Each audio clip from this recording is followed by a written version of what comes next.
Can y'all hear me? Hopefully y'all can hear me. I'm trying to get this set up before this press conference starts. I don't know why this one keeps glitching so much.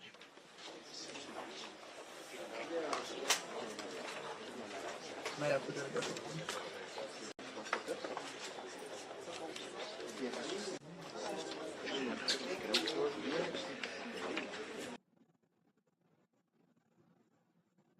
This one keeps freezing up on me.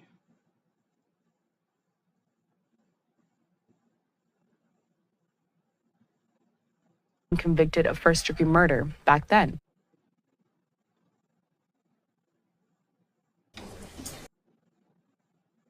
So sorry for doing that. Let's see if this one's any better. Hopefully you guys can hear me.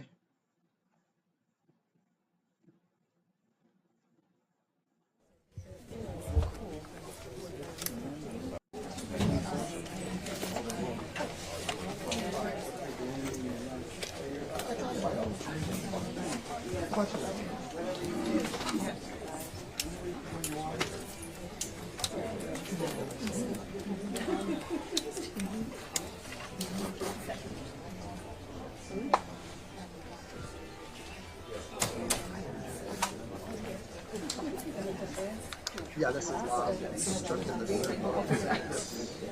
Right here. Dude, I think it must be my internet logging out right now.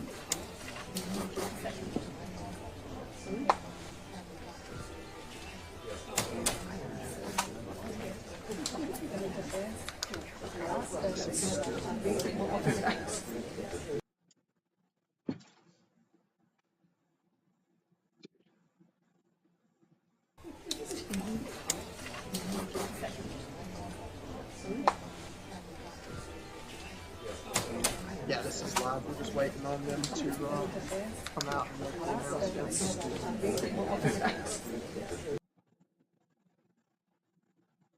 I'm going to try to reload this.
I'm gonna freak out.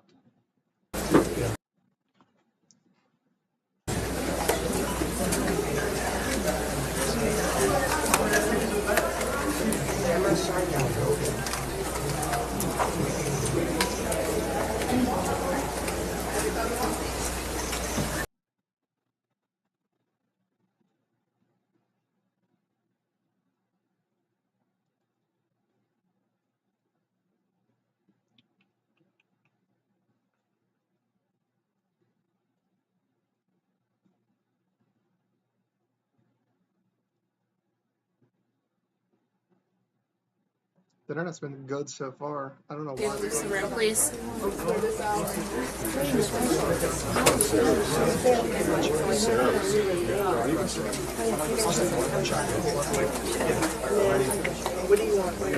Okay, we're gonna need to make some room for the families. I'll sit over there. There's more families.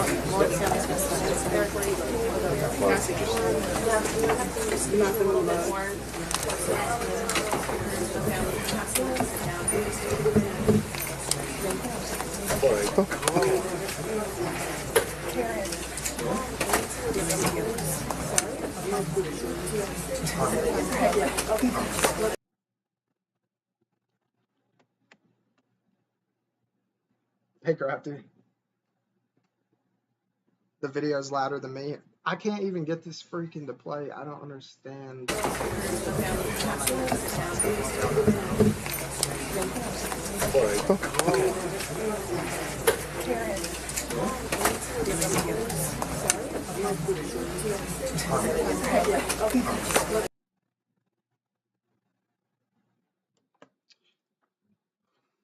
Let me try one more thing real quick.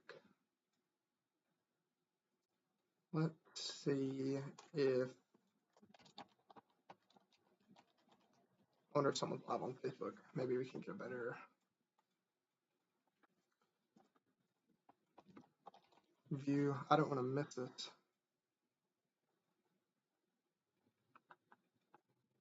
Or maybe if I go to their website. I don't get why YouTube's being like that right now.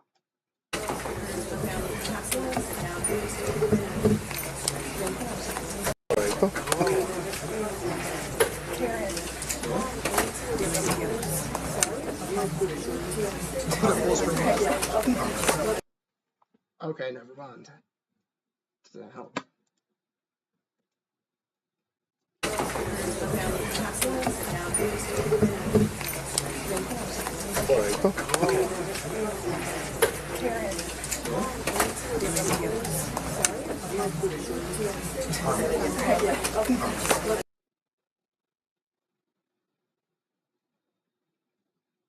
Give me just a second.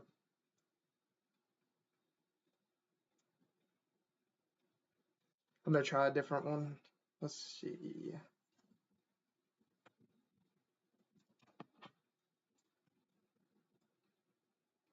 Dude, I don't know if like everything is going crazy right now. My phone's not loading either. And I'm not even on the Wi-Fi on it. I'll try to watch this one.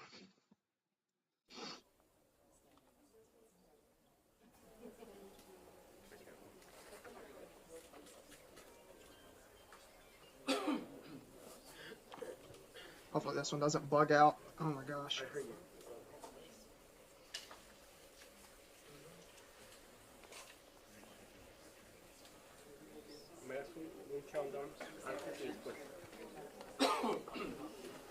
Extremely low latency. Okay, let me see. I don't even know how to change that.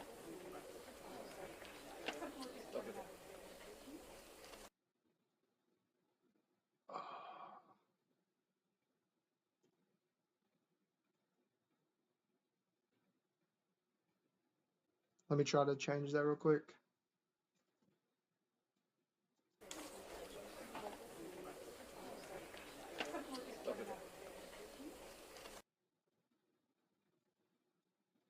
Oh, I don't think it's gonna let me.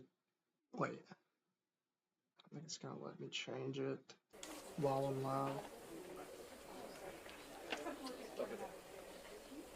That's insane. It has not done this before.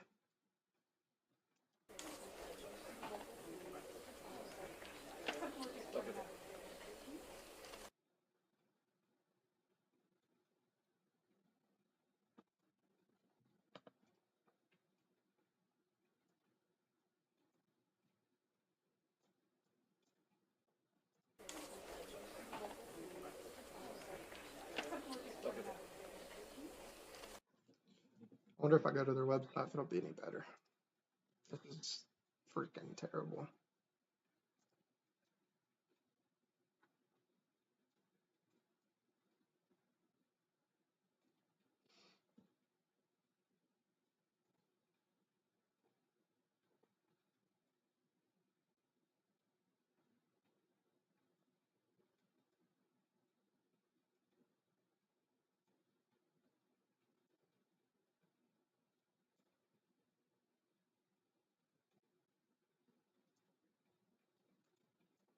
Sorry, guys. Father Technical difficulties. was not Bro, this is insane.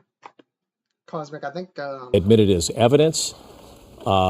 and they were both found guilty of murdering both of their parents. And that evidence being left out, critics say, is a big reason why they were convicted. And they also are saying there's new evidence of a letter that Eric Menendez possibly wrote to his cousin about the abuse. So all of that will be taken into consideration today. Corrine Winter is on the phone with us. Are you actually down there right now, Corrine? It is a packed scene. You have so much local and national media here. This is probably one of the biggest cases we've covered in quite some time. You know, it's been the subject of a Netflix series, other documentaries. So all eyes are on this building where LA County District Attorney George Gascon will be making an announcement any minute now. And you talked about the factors at play, why perhaps this came before the prosecutor's office. We know that the Menendez brothers, their defense team, and Mark Geragos has been pushing for them to, take another look at this, the evidence in the form of that letter written to the cousin and other things that have surfaced, also statements from the former member of that boy band, Menudo. But also, let's not forget here the public pressure on the district attorney's office to release these brothers. We've seen family members come down here standing front and center saying it's time for them to be released. It's time for them to bring them home. Family members have also called for the brothers to be freed. But let's not forget, Kitty Menendez's brother, Milton Anderson, he has objected. He's argued in court filings, in fact, that the new evidence that Gascon is reviewing or has reviewed, he believes cannot legally justify overturning the murder convictions of Eric and Lyle Menendez. So, while they've had an army of supporters coming forward from family members to celebrities, that's been some opposition there. So it's important to note that. But all indication, we've seen some of the reporting so far from the New York Times, is that it's quite possible that Gascon will rule for resentencing. It's not a done deal. A judge has to sign off on that. But we heard in this hour, at the top of the hour, from our KTLA legal expert, Allison Treisel, saying that if this does happen and things do move forward, it could progress rather quickly. The brothers could be out in a matter of days, maybe weeks. They could be out by Thanksgiving. So it just shows how quickly things could turn from convicted felons who weeks ago probably didn't believe they had a shot of freedom to now looking at being released in a matter of days. And so there's a lot of media standing by here. You have family members who, by the way, will be hearing from, in addition to Mark Geragos, after Gascon makes that announcement. How does everything sound? Does it sound okay? Other reporting that we've been hearing, and again, when you think of the scope of this case and the coverage, not just here in Los Angeles, across the country, across the world, TMZ, we do mention their reporting at times because they do have that celebrity connection. They're already hearing from their sources that they're inmates inside the prison trying to collect memorabilia, that the brothers know that they're going to be getting out soon, and so they're trying to collect as much as possible just because this is going to be a historic moment. Our legal expert also saying this is something that she has not seen happen in quite some time, that since his time as district attorney, that Gascon has resentenced more than 300 people, again, during his time as district attorney. I said, Allison Treisel, our legal expert, what about this? What makes this case so unique? And she said it's almost unprecedented that you have convicted felons. You have two people who've been behind bars for more than 3 decades. No chance of parole. Having a shot of seeing the light of day soon. This is almost something that has never happened. So whatever takes place, it's going to be a big announcement. It's very unlikely that Gascon's going to come back and say, no, let's keep things as is. He's going to push, we believe, for these brothers to be resentenced. It'll be up to the judge to make that next move and decide how quickly this could happen.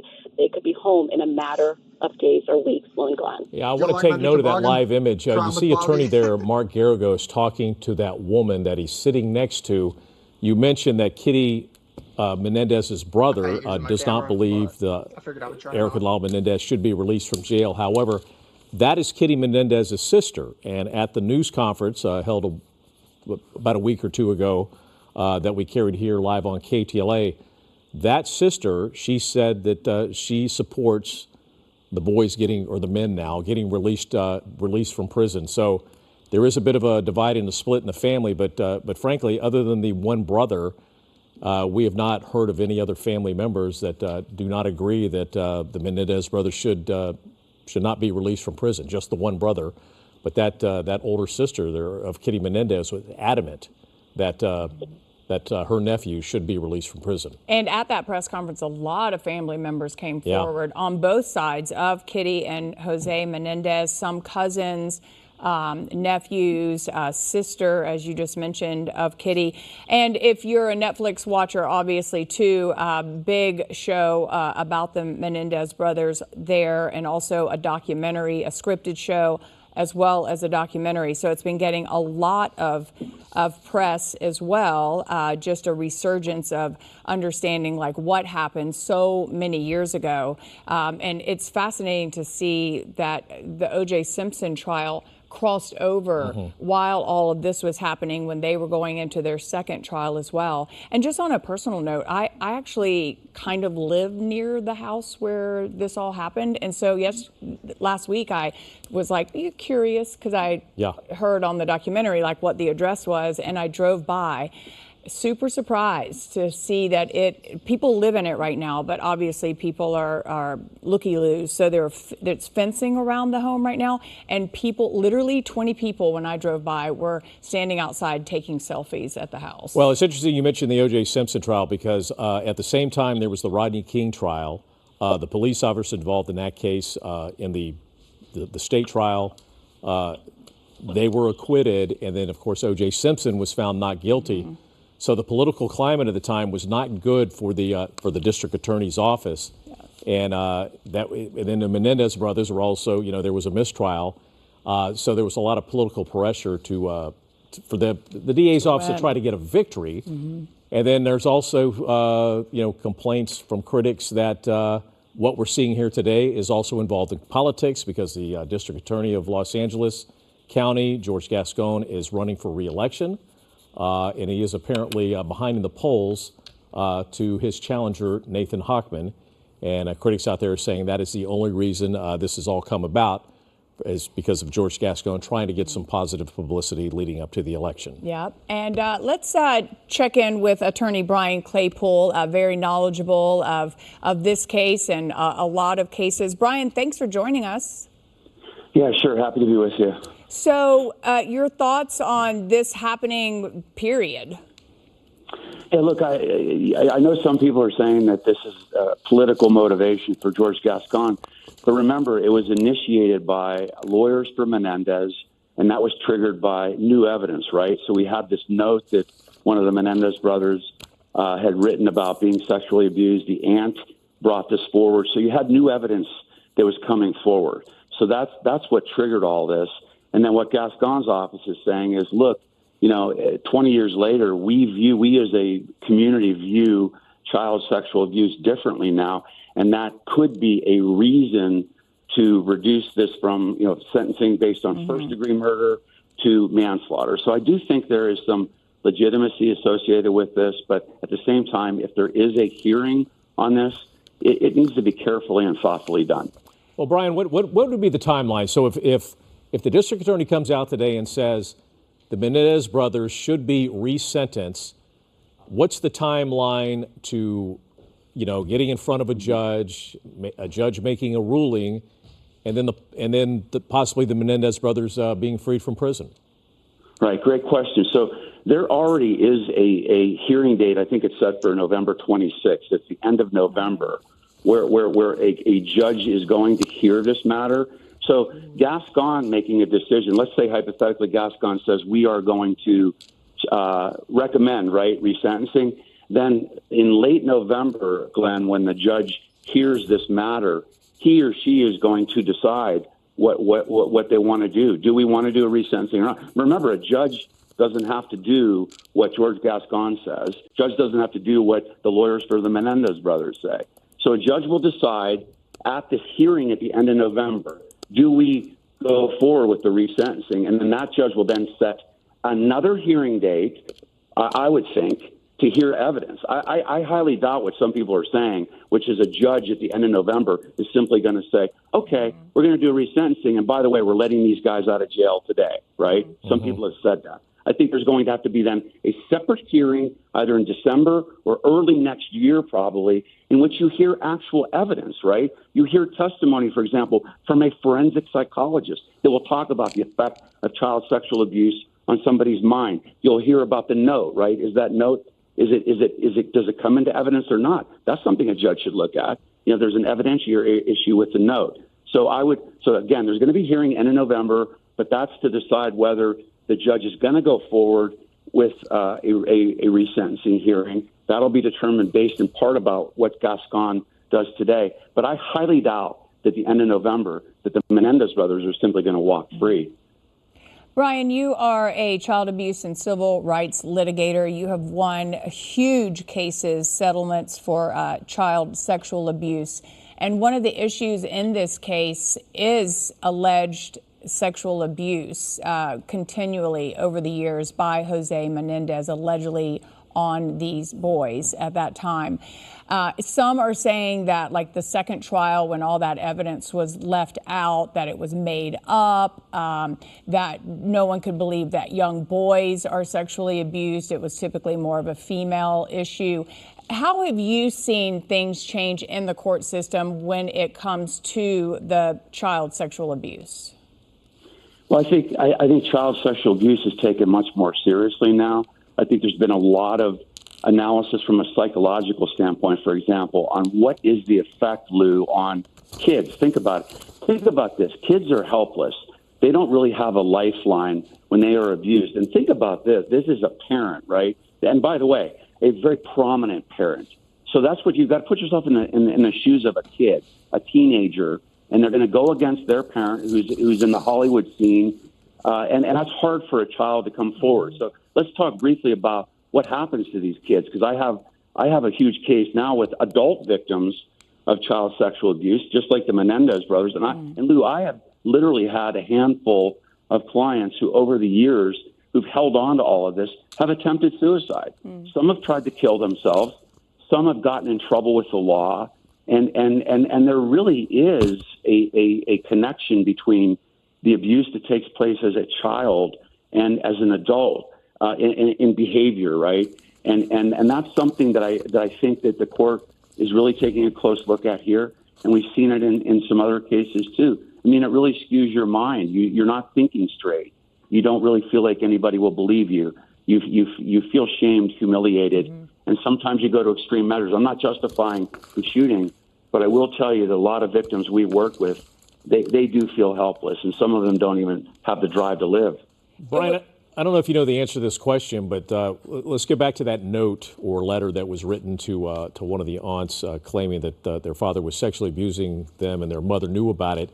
Was that note part of the evidence that was left out after the first case and the second case, or was it something that surfaced just recently? Yeah, that's a great question, Glenn. That evidence was just recently. Yeah, it was new. I believe the aunt of one of the Menendez brothers who wrote the note said, "Oh my gosh, look at this, we have this." And so the argument is that this letter should have been considered in the second trial. It was. Remember, the judge in the second trial wasn't even letting in hardly any evidence. He wasn't buying into the sexual abuse allegations at all. And I think that's why we're taking a close look at this again too. But that's a great question. It's just recently, newly discovered evidence. But one thing we should talk about real quick too is, remember, there was somebody else that came forward from a boy band. Yeah. I think it was a Puerto Rican band, and they claimed this young man claimed that he also was abused. I know that's not the same as the note, but I think that generated some traction too. That maybe this is legitimate. Maybe the father did do this, and we need to take a close look at it. And Glenn, look, if you analyze the detail of that note, it's pretty chilling. Yeah. It's not just a one-sentence note. I mean, it's a note. And think about this. This is interesting.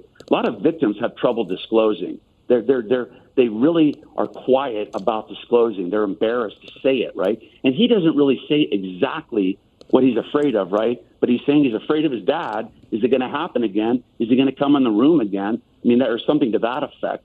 It's pretty chilling, the detail in the note that is kind of reaching out for help. So I do think that, this evidence should be looked at. But again, to your point, we also have to make sure that the note is authentic, and this isn't something that was just generated to get a resentencing. Brian, also, too, as a litigator, and the only knowledge I have from this is, extensively watching this documentary and reading a lot and seeing the show that was based on these murders. The behavior of the boys after the murders, going out and spending a bunch of money and lying, some say that was evidence that they did it and they should stay in jail. Others say because of the alleged sexual abuse, it's a form of PTSD. And what I heard you saying is that sometimes they don't know how to act. They act out in other ways because of the abuse. Yeah, that's an excellent question, because I think even George Gascon came out the other day, and didn't he say that half of his camp is, not in favor of resentencing for the reasons you're mentioning because of the behavior after the murders, and then half of the Gascon camp is in favor of resentencing? And I think you're right. If you look at this strictly on optics, right, well, how does somebody, go out and spend money when they just killed their parents, right? But we have to look back at the age of these young men at the time. And you're right, PTSD is real. Trauma is real. And it distorts your ability to evaluate a situation in a rational manner. And think about this too, Lou. If it's true that these boys had been abused, right, at least one of them, if not both, and this went on for years. And this is a parent. And by the way, a parent, that's even more dramatic. Yeah. The person you're supposed to trust the most who brought you into this world, then it's almost like you're living in a prison for all these years, right? And that's what a lot of child abuse victims feel. They're in prison. They can't talk to anybody about it. Nobody's protecting them. And then all of a sudden, they've eliminated the alleged perpetrator, and now they're out in the real world. Wow, we're free now. We could do whatever we want. We're going to go spend money. We're going to do this. And one argument could be made that irrational behavior of spending money like that after killing your parents actually supports the fact that these young men were really, traumatized by the ongoing abuse, which potentially explains this behavior, if that makes sense. So I think it can cut both ways. Okay, just to clarify, that was Ray Rossello, who was a member of Menudo back in the 1980s, that said that he was also sexually abused by Jose Menendez. Brian, let me ask you this question. So if and when the Menendez brothers are in fact released from prison, if that happens, is there a case for them to come back after the state with a lawsuit for what has happened to them and the fact that they've spent, all this time in jail and, most of their life now? Yeah, the Menendez brothers would not have a civil rights case against law enforcement. Law enforcement has a pretty broad immunity in these kind of cases, but the reason why is because they admitted killing their parents, right? So usually when you see these civil rights cases, it's when somebody is wrongfully convicted, right? They're wrongfully arrested, and then they're convicted when they didn't really do the crime. Mm-hmm. That's where you see these cases for false arrest, and you see these multi-million-dollar settlements and verdicts. But here you've got two young men that are saying, "Yeah, I did it," right? And that's why there's not going to be a retrial, by the way, too. Let's talk about that real quick. Some people have said, "Oh, there might be a new trial." That's never going to happen because these two guys admitted doing the killing, and the jury's already determined they did it, right? So here they said they admitted doing it, so law enforcement didn't do anything wrong in arresting them. I think the issue, the only potential interesting issue, Glenn, now that you ask, is again, I'm not picking on his lawyers, but remember we were talking about that second trial. Mm-hmm. Did the Menendez brothers' lawyers in the second trial raise these issues of trying to get in the evidence of the child sexual abuse in that second trial? Did they try to get in evidence that they did have? Because I know all we've heard is, the judge didn't let it in. Well, hopefully his lawyers made a record of that. If they did, and then the judge said it's not coming in, and you're going to jail, then you've got no recourse at that point. You can't go after a judge, right? Judges have nearly absolute blanket immunity as well. So it's too hard to go after a judge, to go after law enforcement. The only angle I could see is if something happened in that second trial where there should have been evidence brought up of child abuse, their lawyers had a chance to do it and didn't do it, then maybe the Menendez brothers have some kind of argument of inadequate, legal counsel to try to get some kind of civil compensation.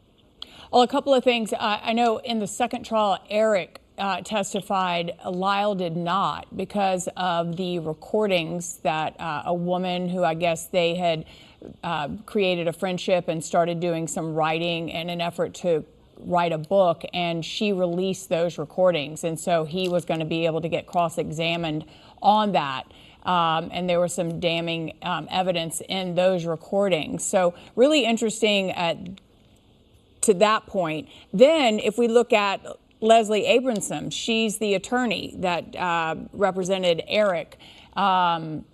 She's in her 80s now, basically has said that the shows on Netflix are a piece of blank, and has, in her words, and has not been in favor of that and said the jury spoke, let it be. Your thoughts on that?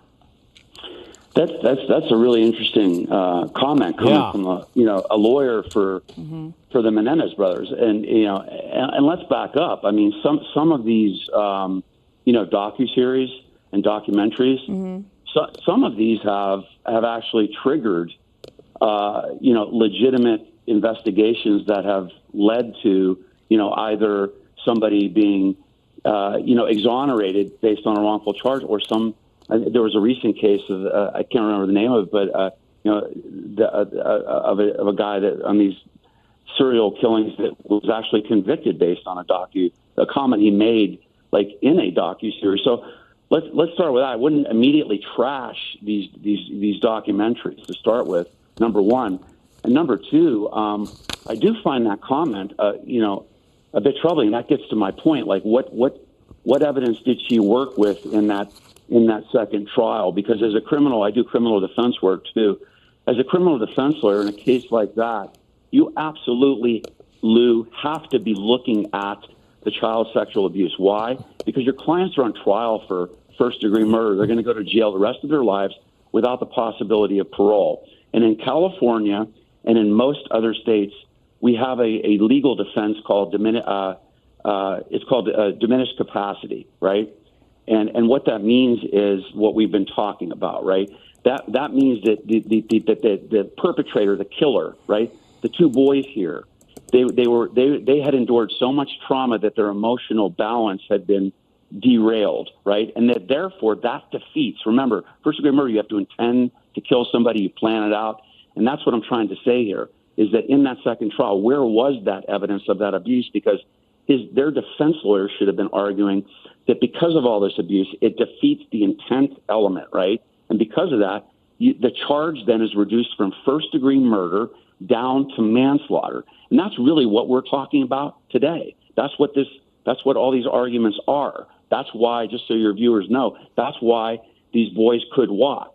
Because if it was manslaughter instead of first-degree murder, then they probably already served enough time. But this diminished capacity defense it's available in most every state, and that's what a good criminal defense lawyer should have been arguing in that second case. I'm not sure of all the evidence, but aren't you guys surprised by that comment too? It's like, wow. Yeah, especially coming from their defense attorney. And another thing too about diminished capacity, if I remember correctly, they were also of a state of mind fearing for their lives because they had become adults. They were terrified that their parents were actually going to kill them to cover up the alleged abuse.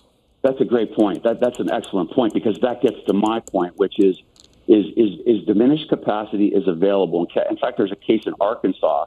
I don't know if you heard about that, where a father was worried that his teenage daughter was going to be raped again by a guy was going on trial for having raped her, and goes and finds her, in the car, and then there's a confrontation. He ends up shooting him and killing the guy. It's in Arkansas, and I commented on that case, and you would argue the same argument there, Glenn. Very similar, that the father is he's fearing that his daughter is going to be harmed, right, by this guy, and he ends up killing this guy. Here, you raise a great point. These two boys are legitimately, worried about their well-being, and they're trying to protect themselves.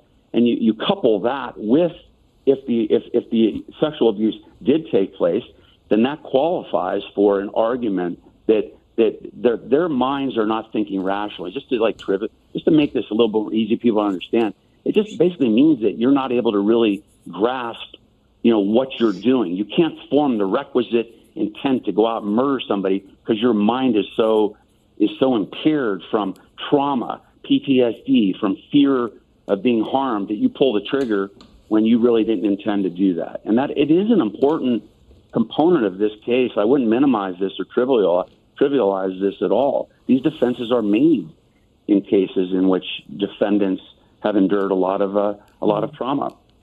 And we've seen their behavior in prison as well. They're saying they've been model prisoners, getting their degrees. And apparently Lyle works directly with some of the other inmates who also have been sexually abused, and is using that platform to spread good where he is. And so I think that may be taken into account as well by the judge if this, in fact, is allowed to be looked at. Yeah, that's an important point, because they have been model citizens in jail, and that would certainly be factored into sentencing as well. To have them potentially released, if there's a resentencing hearing. But let's talk about another quick point. It's like, I think it's easy for a lot of people across the country that are watching this to have a knee-jerk reaction, right? What do I mean by that? Well, all these kids, these are two, spoiled young men from an affluent family, and, they got rid of the parents, and then they wanted to go out and spend a bunch of money. But you also want to look back at their prior criminal record, right? Because that gets into what we've been talking about. What's the effect? What's the effect of child sexual abuse? And I've been working on these cases for 15 years, and I know. But my point is, these two young men didn't have a proper criminal record, and I think that gravitates in their favor, right? If you think about it, because if they have been getting in trouble all of their lives, right, and then all of a sudden they murder their parents and say, "Oh, I'm blaming it on the abuse," right? That might not have as much traction, but these kids hadn't been in trouble, leading up to the murders, and I think that does kind of support the argument that Glenn even mentioned that they do fear, for their lives, and they can't think rationally, and I know it's hard for some folks to really grasp this, but think about back in the time when you're a teenager or you're a young adult, and you're having something done to you by someone in a position of authority, right? Someone, who's here, it's your parent, right? And you as a young person are supposed to go to somebody else to say, "Hey, this is happening to me." Like, you're going to hold off on that for a couple of reasons. A, you're shamed, you're humiliated, you don't want people to know that, and then number 4, the biggest one is you fear nobody's going to believe you, right? Mm-hmm. And sometimes, I'm telling you, sometimes these abuse victims feel no other recourse they have than to eliminate the threat. Again, I'm not condoning what happened here, but I'm just trying to give your viewers some kind of glimpse into the a lens of what victims of sexual abuse might be thinking at the time. But again, they were not like unsavory young adults leading up to this, and I think that's what their lawyers are going to argue as well if they do get a resentencing hearing. All right, you're looking live again for this news conference. This is the room where it's going to be held. It was supposed to start at 1:30. Again, District Attorney George Gascon is expected to announce that the Menendez brothers should be resentenced. Obviously, a large crowd of media in the room, including our own Corrine Winter, as well as family members from the Menendez family who are supporting the Menendez brothers getting released from prison after being resentenced. And as Brian Claypool told us, a hearing on this matter actually won't take place until the end of November. I think it said the 25th or the 26th, 29th. And then, another hearing probably won't take place until probably sometime after the first of the year. So it's not like they're going to walk out of prison today or next week. Yeah, Glenn, if I could jump in real quick, just to clarify. So at that hearing, and thank you, Lou, for clarifying that on the 29th, remember at that hearing, the judge has one decision to make. Like, are we going to resentence or not, right? And then from that would launch then, let's say the judge says, yes, I'll entertain resentencing. my prediction is that then he or she is going to then set another hearing sometime a couple of months out to let both sides get evidence. I think what you're hearing is a lot of talk that I don't think is reality, which is I'm hearing a lot even on national news. Oh, the Menendez brothers are going to be released at the end of November at this hearing, and I really don't think that that's going to happen. I think that that's not a responsible analysis. I don't think any judge is going to go into a hearing on the 29th and say, okay, we're going to have a resentencing, but we're not going to do like a formal evidentiary hearing, and I'm just going to let these guys go. I just want to make that clear. This judge has to decide first, is there going to be resentencing or not? What does that judge rely on? They're relying on what the Menendez lawyers have submitted to the court, right? And that's what you're all waiting for now. Then the second prong is, what's the district attorney going to do, right? Because if the DA Gascon says, we're not for resentencing, then the judge is going to consider that on the 29th and probably won't let it go forward, right?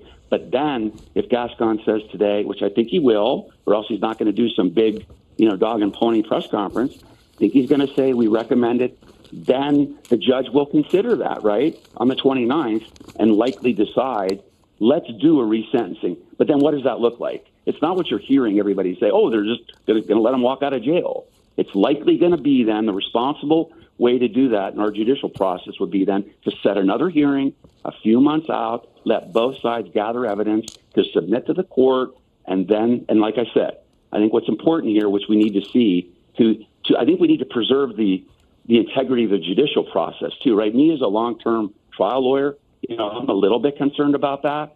I'd like to see if there is a judge saying we need a resentencing. I'd like to see not that they're just released that day. I'd like to see a hearing, right? Yeah. 2-3 months down the road. Let's see. Let's have the Menendez team submit testimony from a credible forensic psychologist to talk about that. Excuse me, Brian. George Gascon is now at the podium, so let's listen in. You bet. Thanks, Brian.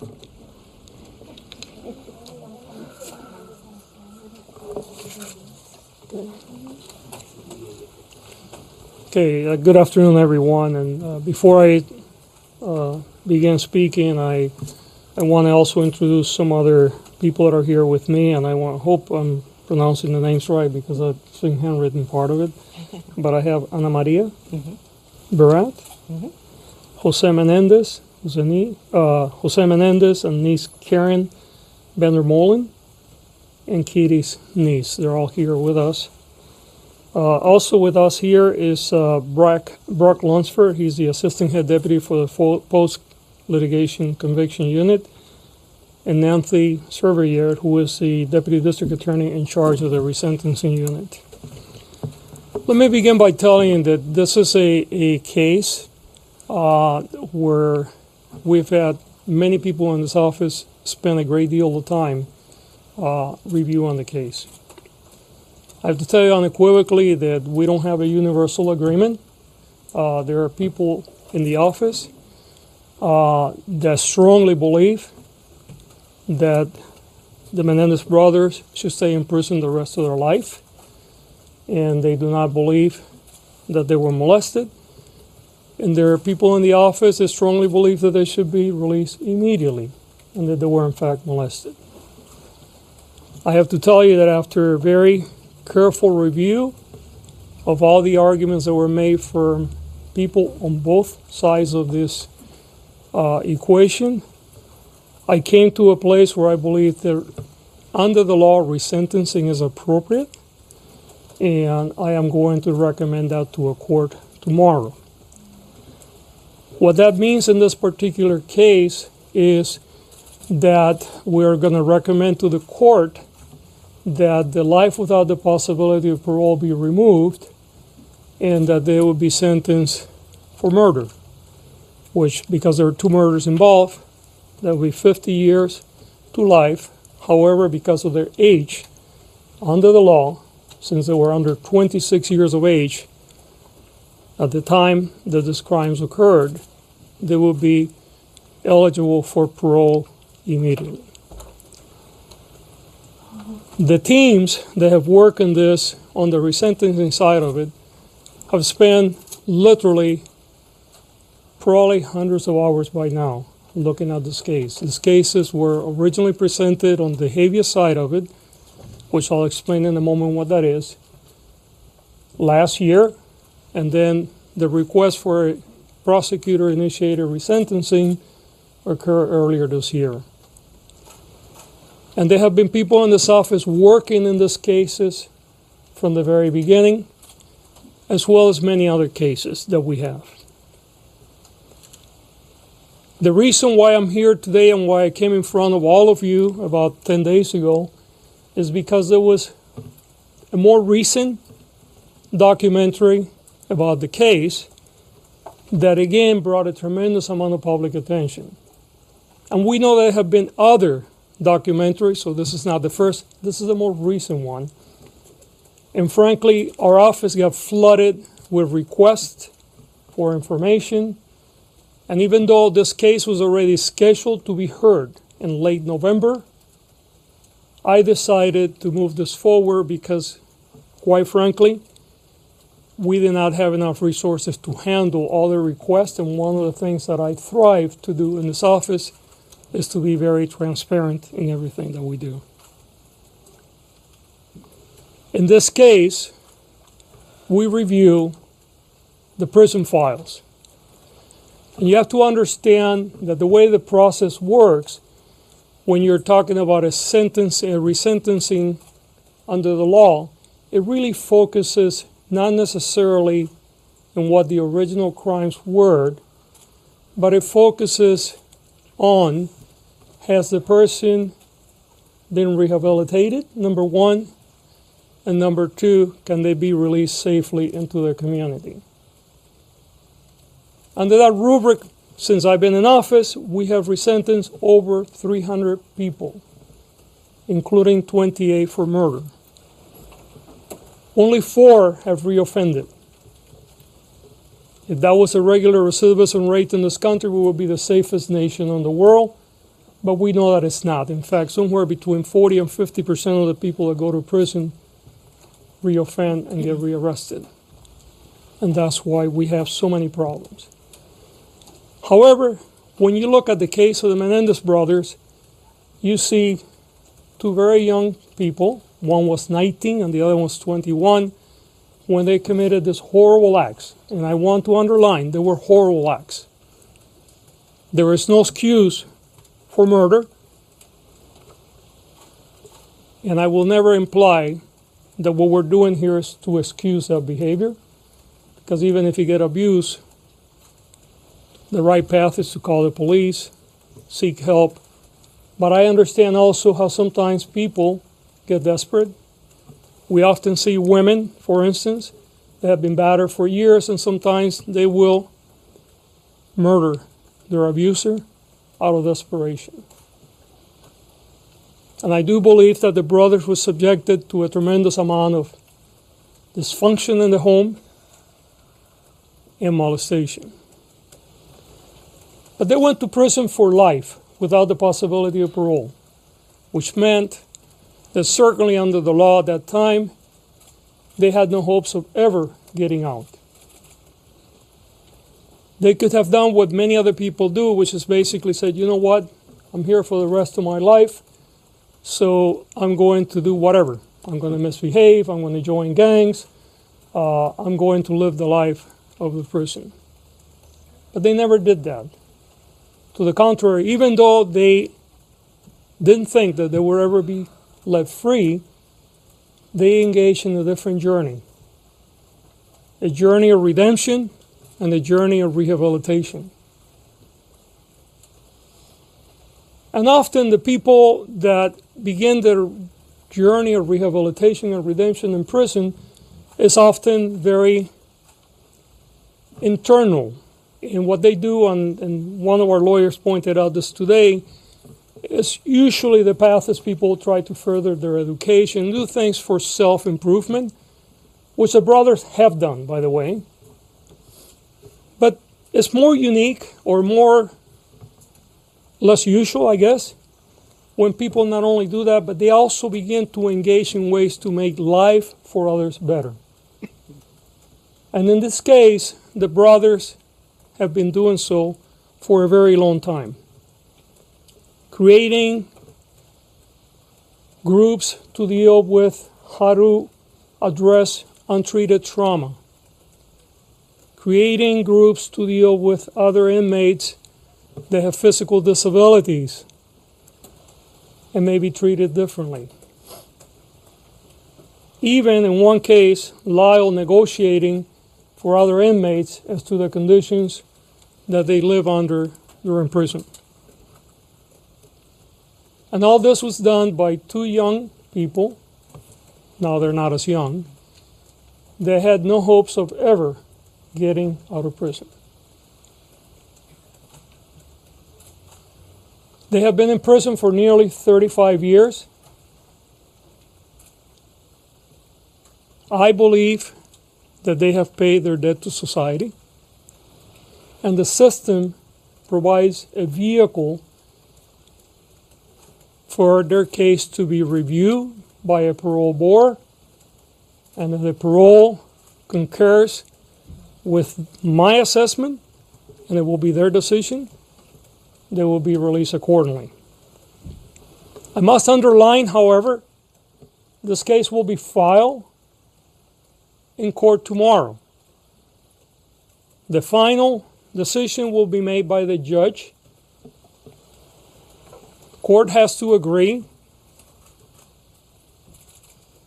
with my conclusion that they deserve to be resentenced. It is very possible that there may be members of this office that will be present in court opposing the resentencing. And they have a right to do so. And we encourage those that disagree with us to speak, and the court is the appropriate place to do it. We certainly feel we're very sure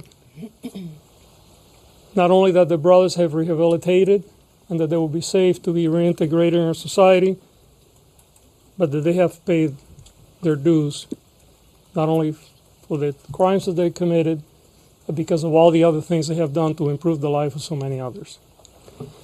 So, again, we will be filing for resentencing tomorrow. We're seeking that they would be sentenced to life with the possibility of parole, as opposed to life without the possibility of parole, which is they currently have. That means that they would have 50 years to life because there were two murders. But because of the age upon which they were convicted, under 26, under current law, that means they're eligible for youthful parole. I think there is also important to have some introspection today, because I think that often, for cultural reasons, we don't believe victims of sexual assault, whether they're women or whether they're men. We saw in our first trial, which, by the way, they were tried twice. The first trial hung, meaning the jury could not come to a conclusion, and in fact, about half of the jury wanted to convict them of manslaughter, which, if that were have been the case, they would have been off prison a long time ago. And then there was a second trial, and then they were convicted of murder with special circumstances, which led to the life without the possibility of parole. But it's salient to understand that our own implicit and sometimes explicit bias around sexual abuse and sexual assaults often leads us to severe injustices in our community. And I want to speak to those that are victims of sexual assault now, whether you're a man or a woman. Know that we're here for you. If you're a victim of sexual assault in this community, and by that we're talking about LA County, not just LA City, you can come for help. Whether you're prepared to prosecute or not, we will be here for you. We have services for you. And if you're prepared to move forward with the prosecution, we will evaluate it as we do any other case. And if we believe that the evidence is there to present a credible case in front of a jury that can be proven beyond a reasonable doubt, we will proceed accordingly. You do not have to suffer alone. You don't have to keep it to yourself, and help is here unconditionally. I'm going to say a few words in Spanish because I know there's tremendous amount of interest from the Spanish media, and I know that there are going to be other speakers today, and then we're going to open it up for questions. Primero que nada, quiero dar las gracias a todos por estar aquí hoy.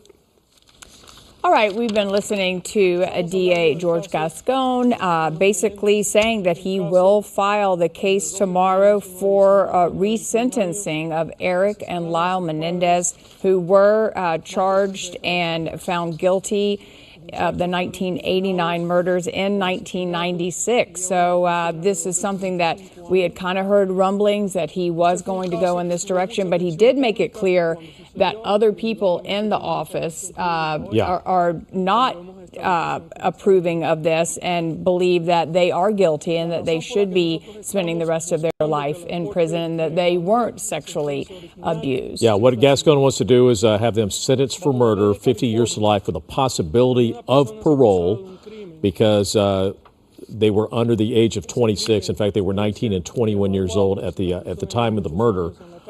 Brian Klingpole, I want to bring you back in here. One point he made that if they're up for parole, that means they would go before a parole board who may or may not necessarily agree with this or not. Yeah. Hey, Glenn, great to be back with you. I mean, first of all, a judge at the end of November has to make a decision, right? I mean, George Gascon is not the judge. He's making what's called a recommendation to the court. We're not surprised. I think we talked a little bit earlier about this. Not surprised at all that his office is agreeing with the resentencing, but there's got to be a hearing now at the end of November. Then an independent judge has to decide whether to adopt what George Gascon wants to do and have a resentencing. That's the first decision. If the judge says yes, then you're right. Then they're not going to get out of jail at that point in time. There's got to be a parole hearing. There's got to be, information submitted to the parole board, and then the parole board would have to make a decision on that That would be months down the road. If the judge is basically approving and moving it forward, is that something that influences the parole hearing and the board? Yeah, that's a great question. I mean, just to be clear, too, this isn't like a magical thing where Gascon gets on and says, hey, we recommend resentencing. And then on November 29th, the Menendez brothers are walking free. That's not how our judicial system works. First of all, Gascon is making a recommendation. Will that help the judge decide to resentence? Absolutely. Whenever a district attorney is saying, we agree with resentencing, it's hard then for the judge hearing it to say no. So at the end of November, on the 29th, I think you said, Lou, there'll be a hearing. That judge has to determine whether to move forward with resentencing. Once that decision is made, then, Lou and Glenn, then the judge has to decide, what does that look like? Are we going to resentence or not? In my opinion, there still has to be likely some kind of hearing, some kind of evidentiary hearing before a judge decides, yes, we are going to resentence or not. And then after evidence is submitted to the court, then I believe the judge makes a decision and says, yes, we're going to resentence. And if the judge adopts what Gascon says, then to Glenn's point, then you go to a parole board and then seek to have these two young men released immediately because, as Gascon said, they've already served more than enough time for a murder charge as opposed to first degree. In other words, what Gascon's saying is this is second degree murder, not first degree. What's the difference? First degree requires malice, right? It requires malice. You're evil. You wanted to kill your parents. You shot them and shot them multiple times. Second degree removes malice. And that's where the child abuse fits in. And that's what Gascon's saying, that, hey, it's 50 years to life and they're eligible for parole now. Yeah, in fact, they've served nearly 35 years. Again, Gascon said no universal agreement in the district attorney's office over this issue. So let me ask you this. We got an election coming up. He's running for re-election against Nathan Hochman.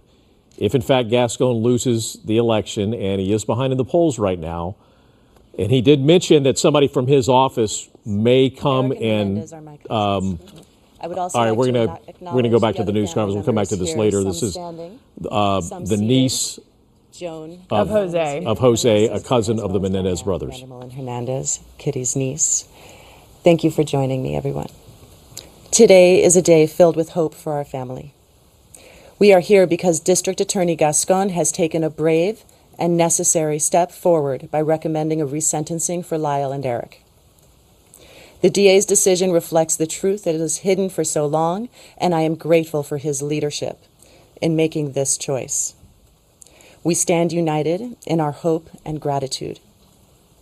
Together we can make sure that Eric and Lyle receive the justice they deserve and finally come home. Thank you to District Attorney George Gascon for his courage and leadership. This step gives us all hope that the truth will finally be heard and that Lyle and Eric can begin to heal from the trauma of their past. Thank you so much for your time. Thank you, Maria. Yeah. I believe Jose Menendez is going to say a few words. This is the niece of Kitty Oh, Menendez, I'm sorry. Joan Vandermolen. Yeah. Hi, thank you for coming.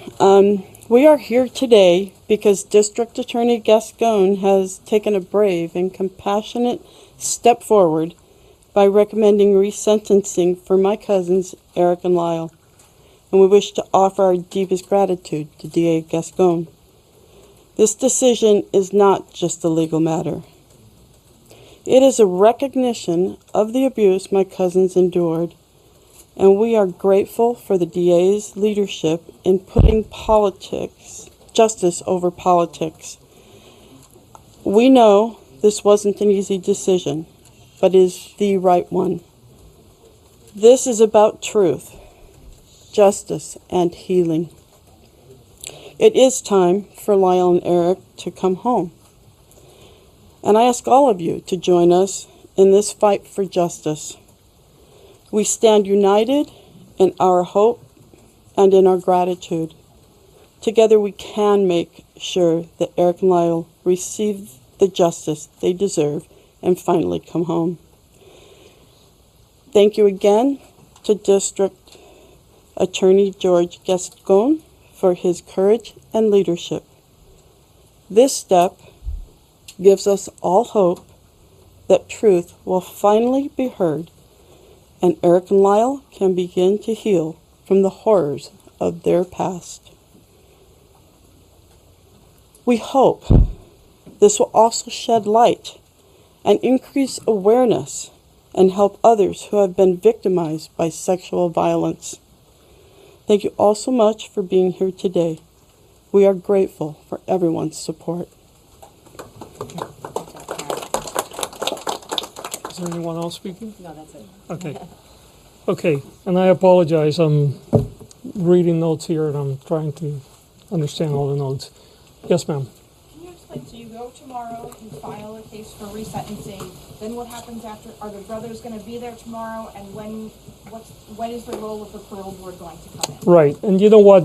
I'm going to actually have the people that are handling the case walk you through all of it. The brothers will not be there tomorrow. The role of parole board comes later, but Nancy, why don't you walk everybody through? Okay. Yeah.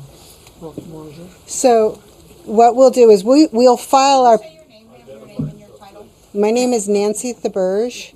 I'm the deputy in charge of the resentencing unit. This is Brock Lunsford, assistant head deputy of the post-conviction litigation division.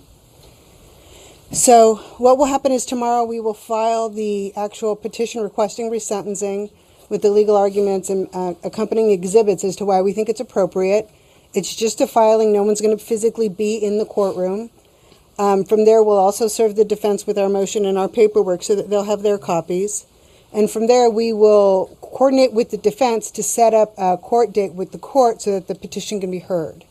Now, whether or not that's a setting or a hearing will be decided between us and the defense and the court once everybody gets an idea of what we've filed. Then from there at the hearing, the defense can either decide to have the defendants, the Menendez brothers, physically brought into court. They can ask that the individuals appear by video or audio WebEx, kind of a Zoom participation, which we all kind of adapted to because of COVID. And then from there, we will do the hearing and submit all the written and legal and oral arguments and any evidence that needs to be admitted at the time, and then the court will rule at that point. But we don't have that court date yet because we're just starting the process tomorrow. but it's our intention to have that go forward before the habeas, because if the judge grants it, that may impact the defense's decision to proceed on the habeas. So we're gonna try it just as a matter of economy of time to stack it one before the other. Now, have the brothers found out about this in real time, or were they told about this beforehand, or what was their reaction if they were? No, this was... No, this is, actually the family was only invited to come. They were not aware what the final decision was until a few minutes ago. The brothers may be actually seeing you guys on TV or social media, but no one knew other than a very small number of people in this office. And by the way, I should tell you that actually the final decision was just made about an hour ago. Right, then it goes back to the prison system, and then the parole system takes over that. That's correct. Would there be a parole or probationary period? Would they have to live in a halfway house, or simply be released if they're allowed to be released? You know, those are really completely entirely up to the parole board. Please, we'll try. What was the factor that made the final decision? You said the final decision was just made. Was it the letter? Was it the Menudo confession? What was it that put you over the top to make? No, what it was is I was evaluating the arguments that were being made within my office, both pro and against the release. DA, can I ask you? Hold on, I had it. Calls from Yeah. people that I'm, you have made resentencing a cornerstone of your tenure as district attorney here in Los Angeles. There are some people who have accused you of using this very, very highly publicized, clearly case to use it for politics, given how close we are to the election. What's your response to people who have been making that claim? There's nothing political about this. We have resentenced over 300 people, including 28 for murder, and we will continue to resentence people in the future. And that's all I can tell you. But DA, question. But yes, sir. Excuse me, please. You're interrupting. Everyone's interrupting. I'm just wondering how your bid for re-election. Yes, please. Yes. Could the brothers be home by Thanksgiving? I don't know the answer to that. Why did you decide not to go with the reduced voluntary manslaughter? That was part of the process that I was still going through up until a couple hours ago. I don't believe that a manslaughter would have been the appropriate charge given the premeditation that was involved in the murders.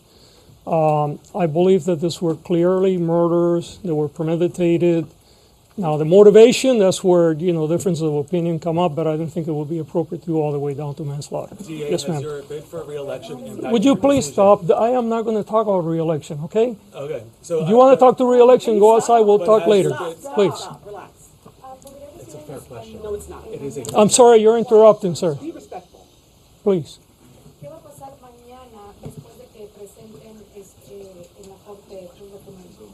Pues depende, como estaba explicando la abogada, la encargada de esta unidad, la Corte probablemente va a señalar otro día donde los dos, la defensa y nosotros podemos ir y habrá una evaluación de la evidencia. Si hay alguien que se opone a esta moción que estamos, a este proceso que estamos iniciando, también la Corte va a poder oír todo eso y la Corte toma la decisión final. Yes, ma'am. Yes, because we're going to make a decision one way or the other. It's just a question what the decision was going to be. Yes. If you are no longer in office, what happens to this case? Could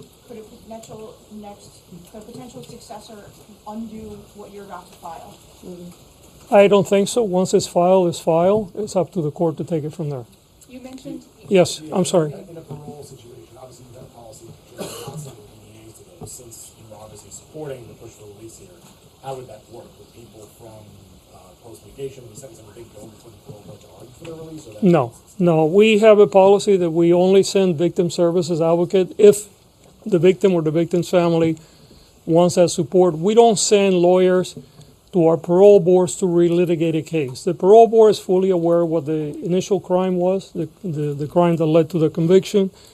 Their work is primarily to evaluate whether they're rehabilitated and safe to be released, and that will be the way here. Can you break down the timeline for us? Can we expect a hearing by the end of the year? Do you know when we might... Nancy, we don't know. I'm hoping to get it on calendar, depending on the defense preparedness. I'd like to see it go to hearing probably within the next 30 to 45 days at the most. There's not much to argue because it's kind of a collective. Okay. There's one more question, please, but related to the case, not to elections. If you want to talk about elections, we'll do that. Yes, sir. What would you like to say right now to Eric and Lyle Menendez?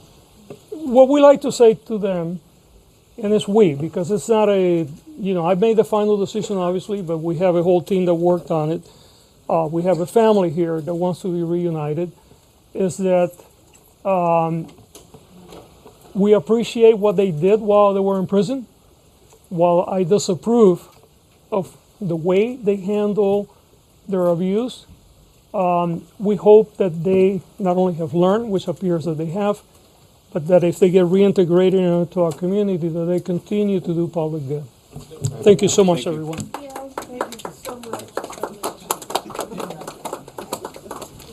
All right, that wraps up the news conference by LA District Attorney George Gascon, announcing today that he will recommend resentencing for the Menendez brothers, who have been in jail for nearly 35 years. They were convicted of first-degree murder and a sentence of 50 years to life without the possibility of parole.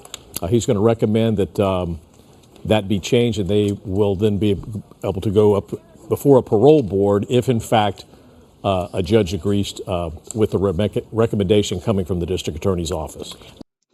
All right, guys, that one wraps this up. I was really interested in seeing how that played out. I appreciate y'all stopping by. And if you guys have any cases you want to send to me, you could send them on Facebook or X or just anywhere. You can get them to me. I even have an email, crimewithbobby@gmail.com.